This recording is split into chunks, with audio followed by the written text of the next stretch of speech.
추석 연휴가 하루 앞으로 다가왔습니다. 코로나19에 예전 같진 않아도 설레는 마음은 생길 수밖에 없겠죠. 하지만 설렘 한 구석에 불안하고 아쉬운 마음 갖고 계실 분들도 있으실 겁니다. 투자자분들은 주말까지 장장 닷새를 쉬는 증시를 어떻게 해야 할지 고민이실 텐데요. 연휴를 마치고 나면 큰 이벤트도 예고돼 있어 기다림이 긴 분들도 있으실 겁니다. 하반기 최대어로 꼽히던 빅히트 엔터테인먼트가 본격 청약에 돌입합니다. 오늘 이슈 분석에서는 연휴 전후 증시를 둘러싼 다양한 이야기 해보겠습니다. 정철진 경제평론가 나왔습니다. 안녕하십니까? 네, 안녕하십니까? 네, 일단 빅히트 엔터테인먼트 여기 얘기부터 좀 해봐야겠습니다. 네. 공모가가 확정이 됐어요. 13만 5천 원, 그러니까 희망가의 꼭대기에서 결정이 됐고 지난주 기관 투자자 수요 예측에서도 경쟁률 1000대 1을 가뿐히 뛰어넘었습니다. 네, 그래서 그렇습니다.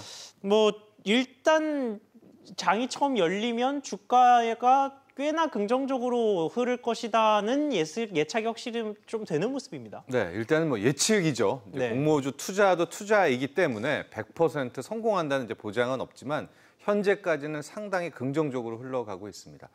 주식 상황이 오늘이 연휴 전 마지막 거래일이고요. 네. 그 다음에 월요일 날 시작을 하게 되는데 빅히트 엔터테인먼트의 일반인 공모가 10월 5일에서 6일 날 받게 됩니다. 청약을 받게 되는 거죠. 예. 공모가 아니라 현재 기관의 예측들이 나왔는데 말씀하신 대로 태핑하는 밴드 중에서 가장 높은 13만 5천 원이 나왔습니다. 그러니까 기관 투자자들도 최근의 증시 흐름, 특히 국내 투자자들이 공모 위주 투자에 글쎄요, 아마 성공 사례를 경험했기 때문일까요? 너무나 적극적이거든요. 예. 그래서 아마도 저렇게 많은 기관에서도 적극적으로 나오고 있는 것이 아닌가 이렇게 바라보고 있고요. 실질적으로 앞으로 상장이 돼서 상장 내 시초가에서 결정되고 그 다음에 또 흐름도 지켜봐야 될 것 같지만 현재까지의 흐름은 상당히 좀 긍정적으로 이어지고 있다 이렇게 볼 수 있겠습니다.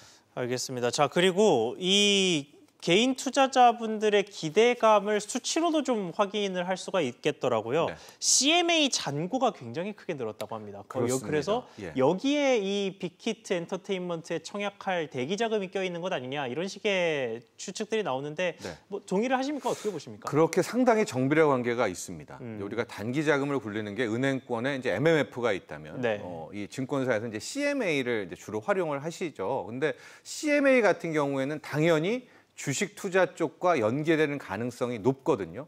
근데 지금 CMA 잔고가 60조 원을 넘어섰고요. 표에는 62조 원까지 넘어선 걸로 나와 있네요. 예. 저런 것을 보면 실질적으로 저 중에 제 생각에는 절반 이상은 아마도 이번에 10월 5일에 6일에 있을 빅히트 엔터테인먼트의 청약에 나설 가능성은 높다. 참고로 직전이었던 카카오 게임즈에도 30조 원 가까운 돈들이 몰리지 않았었습니까? 예. 그래서 지금 잔고가 60조 원 이상인데 카카오 게임즈보다는 훨씬 더 많은 돈들이 10월 5일 날, 6일 날 양일간 몰리지 않을까. 조심스러운 예측이지만은 이렇게 예측하고 있습니다.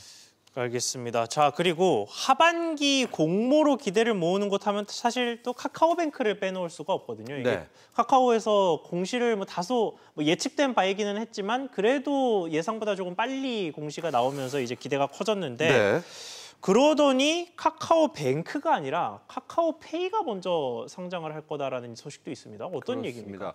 카카오 형제들 증권사에서는 이렇게 증권업계에서는 부르는데요. 카카오가 있고요. 또 카카오페이라는 부분이 있고 카카오페이지 웹툰 같은 거 하는데 또 카카오뱅크 이런 것들이 지금 줄줄이 상장 대기를 하고 있는 게 맞습니다. 근데 저는 개인적으로 카카오뱅크가 공시에 대해서 첫 번째 상장에 대해서 언급했다고 하지만 글쎄요, 최대한 늦추지 않을까 싶고요. 오히려 카카오 형제들이라고 할 수 있는 중에서 카카오페이를 먼저 시장에 선선을 보이지 않을까 이렇게 보고는 있습니다. 왜냐하면 카카오페이는 큰 틀에서 핀테크 업체인데 핀테크 업체의 벤처들 보면 초반에 손실이 계속 나거든요. 그렇죠. 지금 카카오페이 역시도 물론 영업 손실 폭이 많이 줄었다고는 하지만 계속해서 손실이기 때문에 앞으로 더 많은 신개념의 비즈니스를 하고 수익 모델을 창출하려면 아무래도 실탄이 훨씬 더 많이 필요합니다. 초반에는 어쨌든 밑빠진 독에 물 붓기처럼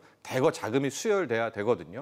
그런데 누가 봐도 카카오페이의 이런 최근에 비대면 접촉이라든가 거래들을 보면 성장성은 높지 않습니까? 그래서 저는 조심스럽게 먼저 카카오페이를 상장을 시켜서 이쪽에 돈들을 먼저 한번 보고 카카오뱅크 같은 경우에는 차차 더 몸집을 키워서 더 좋은 가격, 더 좋은 환경에서 들어갈 수 있지 않을까 싶어서 일단은 카카오페이, 카카오뱅크 이런 순으로 카카오 쪽에서는 상장 계획을 잡지 않을까 이렇게 예측해 봅니다.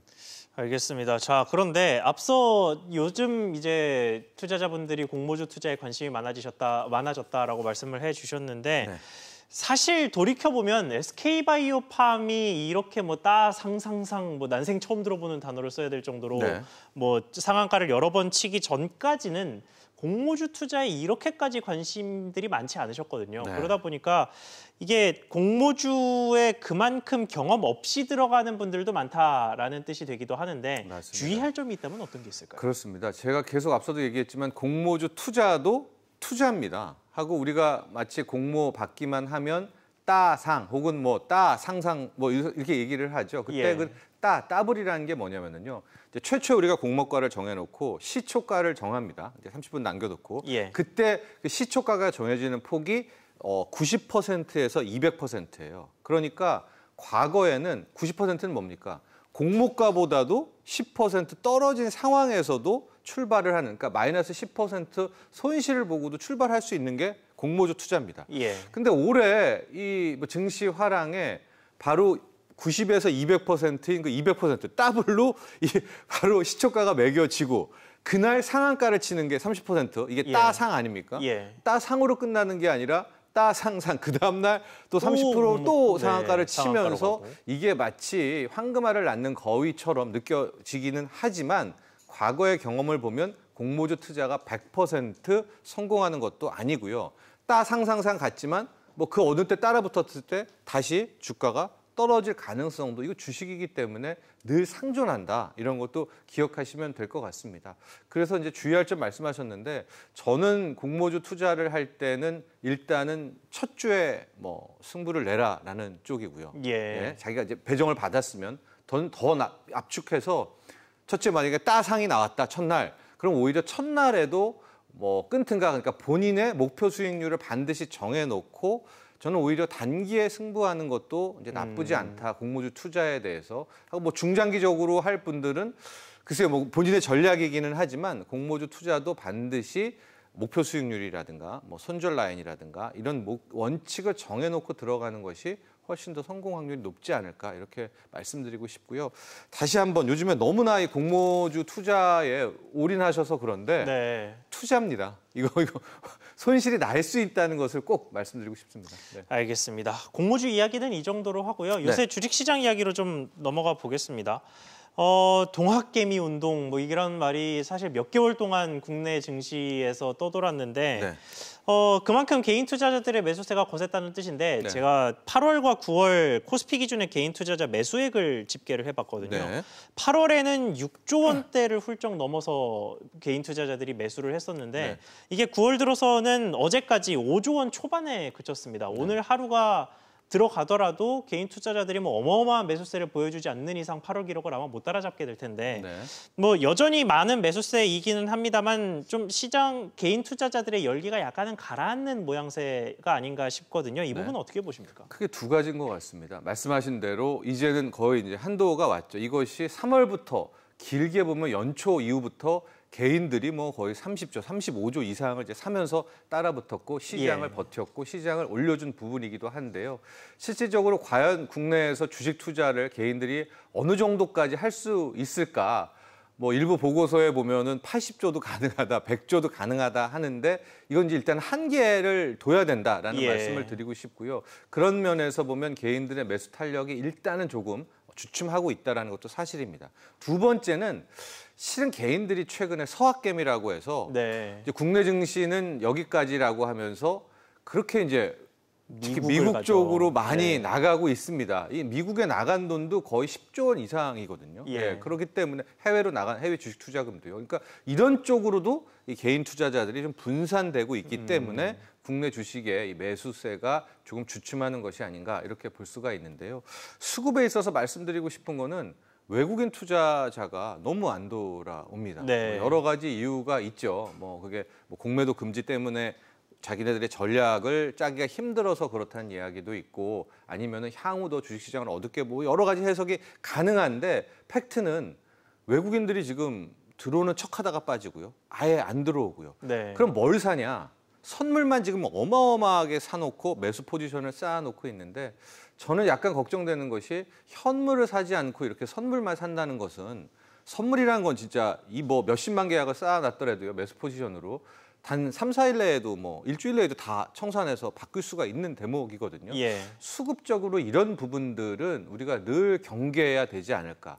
게다가 최근의 흐름은 기관 투자자들도 거의 뭐 한때는 투매에 가까울 정도로 지금 순매도 양상을 보이고 있거든요. 그렇죠. 그런 점들은 개인들이 꼭 조심해야 될 대목이다 이렇게 볼 수 있겠습니다. 알겠습니다. 자, 그러면 마지막으로 이게 연휴 전날이어서 증시가 워낙 오래 쉬다 보니까 오늘 이렇게 증시 이야기를 하게 된 거거든요. 네.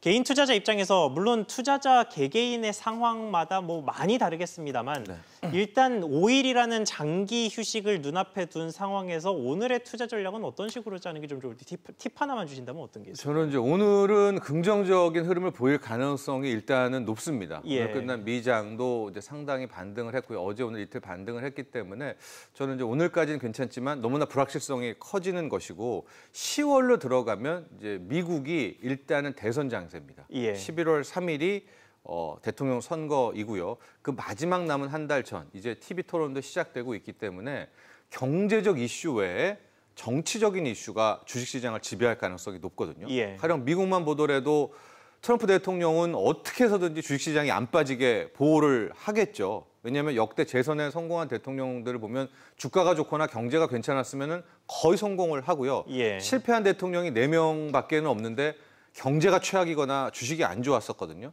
근데 반대로 안티 트럼프 쪽에서는 어떻게 해서든지 주식을 또 끌어내리려고 네. 하는 그런 모습들이 있기 때문에 저는 좀 리스크 관리 쪽으로 많이 조언을 드리고 있는 상황이고요. 현재 불확실성도 크기 때문에 상당 부분 수익을 냈다라고 한다면 어느 정도 현금 비중을 높이는 것이 좋지 않겠느냐. 특히 어제 오늘 급반등에 어제 성공을 했고 오늘은 어떻게 될지 모르지만요. 했기 때문에 저는 계속해서 리스크 관리 쪽으로 말씀을 드리고 있고 무엇보다도 10월 한 달은 이 경제가 이렇고 뭐 유동성이 어떻고 어떻게 하는 것보다도 이런 정치 사회적인 이슈를 지배하고 있기 때문에 예. 이럴 때는 논리나 합리성이 안 통합니다. 그렇죠. 무슨 일이 터질지도 모르고. 예, 하고 시장이 어떻게 또 발작할지 모르고요. 그래서 10월 한 달은 이제 계속해서 리스크라는 염두를 하고 대응하시는 게 어떨까 이런 말씀 드리고 싶습니다. 네, 알겠습니다. 오늘 말씀 여기까지 듣겠습니다. 지금까지 정철진 경제평론가와 이야기 나눠봤습니다. 오늘 말씀 감사합니다. 네.